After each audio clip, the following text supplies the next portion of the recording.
You're listening to Zoom the TBT with Charge and Hayner.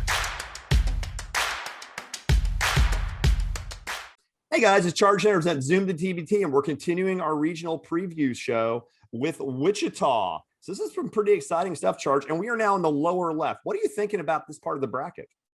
Yeah, this part of the bracket looks amazing. Obviously, headlined by Florida TNT.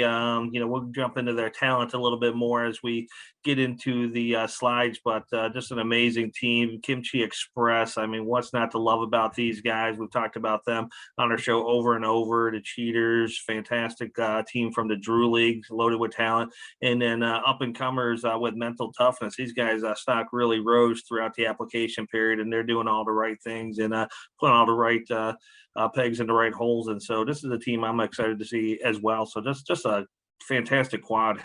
Yeah, it's a great quad too, because you got two really, really talented favorites who were prohibitive favorites in both games, but facing extremely frisky underdogs. I mean, so these are the epitomes of those games where like the favorite is clear, but any given 40 minutes, right? Any given game, you can figure this out. So what jumps off the page of you about, let's start with the underdog. Let's start with Kimchi Express, Charge. What jumps off the page there?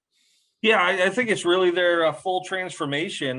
We talked about Kimchi Express, and everyone who follows the TBT community knows their kind of history and kind of the lovable friends who went out there, had a good time, had a great fan base, to truly evolved into a full professional team. So these aren't guys who are just kind of rolling out of bed and then showing up for TBT. These guys are playing in high level leagues overseas, and they're going to be ready to, like I said, give up that challenge to Florida TNT. Personally, obviously, I love Trey Davis, not only because he's played for the Can Charge, but this guy can just score from anywhere. I mean, he can facilitate, great defender, and just a good all-around player. And this team is not the Kimchi Express of old.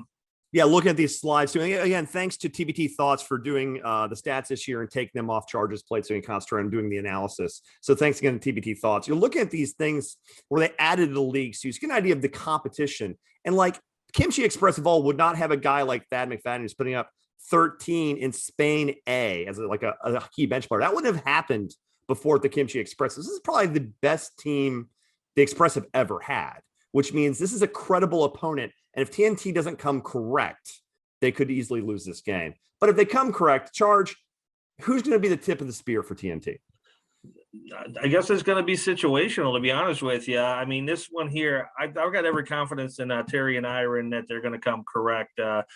This team here has a chip on their shoulder. They got snubbed really hard last year, and they can go anywhere to score. So obviously, Dominique Jones is one of the best scorers in China and one of the best scorers in TBT history. I didn't pull the stats, but he's probably top 5 in points per game, well over 20 points per game. So you start with him, then you guys have guys, who NBA experience like Blakeney, Kuhn Purcell are just fantastic. Matt Williams with some NBA experience, Kenny Boynton, Chris Warren, and you got a couple bigs down there with Clanton and Spurlock and Smith. And this is just a deep team. And some of the leagues and the levels these guys have played are just, dramatically higher than some of the competition that we're going to see in Wichita. So this one here, I mean, it really is a notch above. But once again, you got to show up and play in TBT. You can't take Kimchi for granted because they are a team of pros as well. Yeah, it is interesting, though, because TNT has that. I mean, Blakely, Warren, Jones, and Boynton. I don't know if there's a better combined backcourt in the tournament. I mean, sidelines obviously got Keene, Creek, and Abel. So that's what you're talking about. That's a level you're talking about, that level of an elite backcourt. Underseeded at 5, right? We still agree that this is probably the most talented team in the region. Yeah, and like I said, the wild thing about this, I think on paper, absolutely number one. Obviously, TBT is going to find the matchups they like. We'll talk about Everline in our last segment of Wichita, but I think you can make an argument for any of those top, 4 or 5 teams that they could be a 1 seed anywhere, any day. And this one here, TNT's going to, relish the 5 because they're using that for motivation. But I truly think on paper, this is still the team to beat, not only in Wichita, but as you scan across the other regionals, this really should be the team to beat. Absolutely. I would agree with that. And of course, the other side of this quad has a really tough matchup with the Drew League legends, the Cheaters, against the new Mental Toughness team. So, Charge, we know you're the president of Casper Ware Fan Club. So why are you trying to find more members? Yeah, I mean, he's just dynamic. I mean, I put him in the same level as Jerome Randall and, some of these guys who have just really raised the play of their team dramatically by being on the court and, proven score, historically steps up game after game after game. And, so he's clearly the centerpiece for this team. Obviously, they got Derek Williams, former NBA guy that's going to be exciting to see. And so those two alone are going to get a lot of buzz for the Cheaters and, definitely, worth a number 4 seed.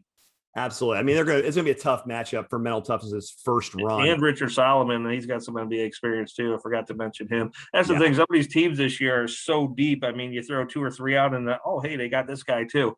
It's a fantastic year for TBT. Well, yeah, the talent is just getting kind of insane for these events at this point, because like you're seeing, and it really is educational to basketball fans at large who don't understand that like there are 30 NBA teams, there's 15 jobs. There are 450 NBA jobs. That's it.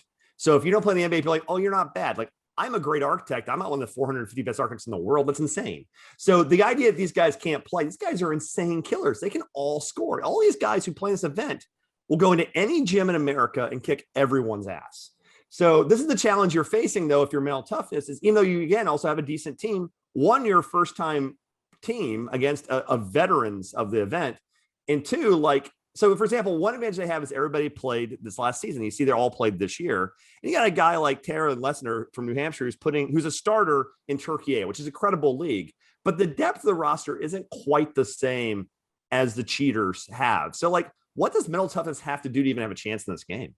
Yeah, and I thought about that as I was preparing for today's call. Is that they're only showing 9 guys on the roster right now. I think they do need to go out and find a couple plays here because they are not deep. They only have 9. So if they can pick up a couple guys before tip off, this team can look dramatically different. But I think the centerpieces of this is obviously going to be Leisner and Floyd. I'm excited to see Floyd. I think he was underutilized last year in TBT. This guy, I don't know if he was the finals MVP. I was kind of following him on Twitter, and he was just getting accolades game after game after game. He won a couple games without missing a shot. And so, he's just been just unreal. So those 2 guys are great. Obviously, Marcus Towns, household name if you're following the NCAA. So excited to see him play. But I agree with you that there's probably needs to get a little bit deeper and need to fill out that roster before they head out to Wichita. I will say, though, the interesting thing about Marcus Towns, you mentioned he played for a Final Four team. It came out of nowhere at Loyola Chicago. So there's absolutely no reason. Maybe that magic, maybe he is the lucky talisman. Maybe he really can bring that magic to one more knockout 6-win event. So, Charge, the picks were pretty interesting here. And I was surprised a little bit at some of them because, well, first of all, you picked Mental Toughness. So why? I'm just curious. I'm really curious about this pick. There's something special about this team. I don't know what it is quite yet, but this is a team that I just really started to fall in love with throughout the application period. They're bringing some great energy. They're rallying for a great cause with the mental health and the mental toughness. I think these guys are not taking anything about TBT for granted. Really thankful they got in. And I think they're going to be well prepared. There's going to be no egos. This is egos. This is a team, I think.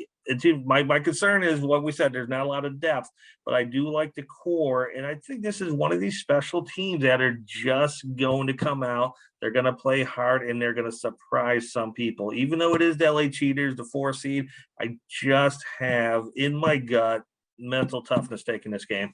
No, and gut picks are a lot of this, and there will be upsets. When everybody's professional and everybody's a good player, upsets happen. Basketball's a fickle mistress. Shots don't fall. Guy turns an ankle. Guy has a bad day. Guy puts the ball in the stands a couple times. Game's over. Literally, the margins in this event have gotten so small. The credible upsets happen all the way down to 16. So I'm not saying it's a dumb pick. I don't see it happening, but I'd love to be wrong. They seem like really good guys. My concern isn't even the talent gap. It's the first year thing. It always trips me out. Now, the first year thing really makes me concerned a lot because you've seen teams who have come in their first year who we've been high on already, and they would come in and have a problem. Friends of the pod, we love Warray. We should bring that up because that's the cautionary tale, right? That's the cautionary tale. So I'm really curious about that. What I really love about this, though, these picks, is people had the balls to pick Kimchi. Now, I like Kimchi. This is the best team they've ever had. And this upset wouldn't surprise me, but I couldn't pick it because I think TNT's talent is too high. On a scale of 1 to 10, how possible is Kimchi upsetting TNT, you think? I mean, I think there's a 33% chance. I don't think this game is going to be a runaway. You know, it's one of those ones. I picked TNT for the reasons I mentioned on the prior slide. It's just this team is just loaded with high level professionals, and I don't think this is a money team situation where it's like a collection of guys. They're all local down there in the Tampa area. They're going to be training camping. They know these guys well. They're very surgical when selecting what players to play on this team. So I don't think we're going to have some of the issues we saw with other kind of, let's call them super teams for this purpose. So I just think that this is going to be a great matchup. And I know Kimchi is not going to roll over by any stretch. I just think the Florida TNT roster is just too strong. And, you know, it's one of those ones, you know, Terry and Daniel both, we've had them on our show for a couple of years now, great relationships with both of us. I hate seeing any of these guys have to lose, but I've got to stick with TNT on this one. It is interesting. We've been doing this now for 2 years, and we know basically everybody in the field at this point on some level. And it's funny because you're always kind of picking against friends, but it's the nature of the beast. It's the community is accepting everybody's friends before and after the games, but during the games, this will be an all-out war. I think this is the disrespect thing. No one takes Kimchi seriously still, and they should, because they're obviously now a very credible, serious program. And TNT didn't even make the tournament last year when they had one of the most talented teams that were in the 24, or should have been the 24 almost. They were probably the biggest snub. So this is the disrespect game. I think there's going to be a lot of really aggressive play here because teams are really fighting for respect in this, I think. And may God have mercy on the 4-13 winners. I think as good as LA is, as much a great story as mental toughness is, I would bet a house payment on the winner of the 5-12 game winning the 4-13 game. I really would.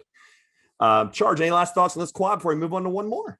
No, I totally agree with you on that. This is going to be a battle-tested game between TNT and Kimchi, and I think whoever does get out of that game will move on to the next round. So agree wholeheartedly. So, yeah, let's move on to the next pod. All right, guys. This has been Zoom the TBT. 3 down, 1 to go. Gentlemen, we'll be back in a minute. Hope you enjoyed listening to Zoom the TBT with Charge and Hayner. Subscribe to YouTube, follow on Twitter, and give us your money.